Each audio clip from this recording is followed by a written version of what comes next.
Coucou tout le monde, ça faisait longtemps que j'avais pas refait de tuto make-up et en fait je m'étais interdit de refaire un tuto make-up tant que j'avais pas une meilleure qualité d'image. Je pense que c'est chose faite, le problème est résolu. Donc il me manque plus que ma petite ring light que je vais recevoir bientôt et j'aurai enfin une qualité potable pour YouTube. Je suis trop contente. Je vous ai fait ce make-up qui est assez automnal parce que oui, ça y est, maintenant on est en automne, donc voilà, il faut s'y mettre à fond. Donc pour ce make-up j'ai utilisé quelques nouveautés que j'ai reçues, donc certaines de Octoly et de certaines marques, et il y a aussi quelques trucs que j'ai acheté moi-même. Donc voilà, c'est vraiment les collections qui vont arriver pour la fin de l'année et il y a des produits qui sont vraiment canons. Je vous laisse avec les images et je vous retrouve à la fin. Pour ce maquillage, je vais utiliser la palette 35F de chez Morphe que je vous avais présentée dans mon précédent haul. Je la trouve vraiment parfaite pour les maquillages d'automne. Et du coup, je vais prendre un fard de transition, donc ce sera le fard couleur caramel de la palette que je vais appliquer avec un pinceau assez fluffy.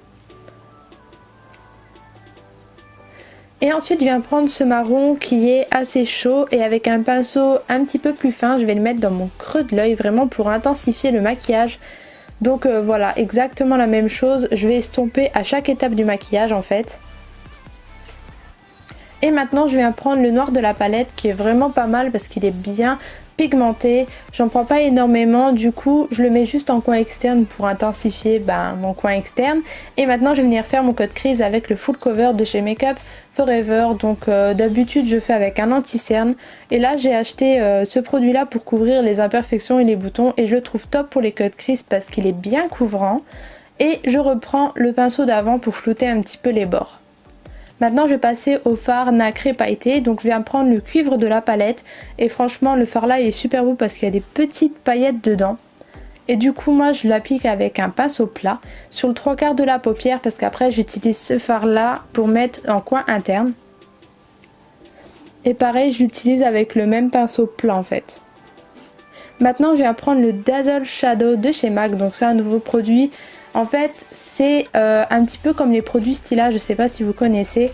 C'est plein de paillettes, moi je le mets en tant que top coat par dessus des fards et ça fait vraiment joli. Le seul point négatif c'est qu'il file un petit peu entre les plis.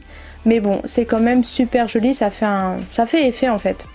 Et maintenant je prends un fard très clair pour remettre dans le coin interne de l'œil. Maintenant hors caméra je vais aller faire mon liner, donc je prends le Epic Ink Liner de chez NYX et je vais appliquer ces fossiles de chez Primark. Franchement ils sont pas mal du tout pour 3,50 €. Et maintenant j'en profite pour vous présenter des nouveautés de chez Black Up. Donc je vous fais les swatchs, donc c'est des crayons qu'on peut mettre en muqueuse ou sur l'œil qui sont sans transfert, mais genre ils sont vraiment sans transfert. J'ai même eu des mal à les démaquiller en fait, ils sont vraiment bien. Et moi je vais appliquer la teinte 08. Je trouvais que le orangé ça rappelait un petit peu l'automne et que c'était super joli. Je vais mettre mon highlighter, donc j'utilise la palette Make Me Glow de chez Sergio Alvarez. Et je vais appliquer ce rouge à lèvres de chez Sephora. Donc c'est un rouge à lèvres brillant, donc c'est un effet laqué je trouve. Si vous en avez marre des liquides mat, celui-là est parfait.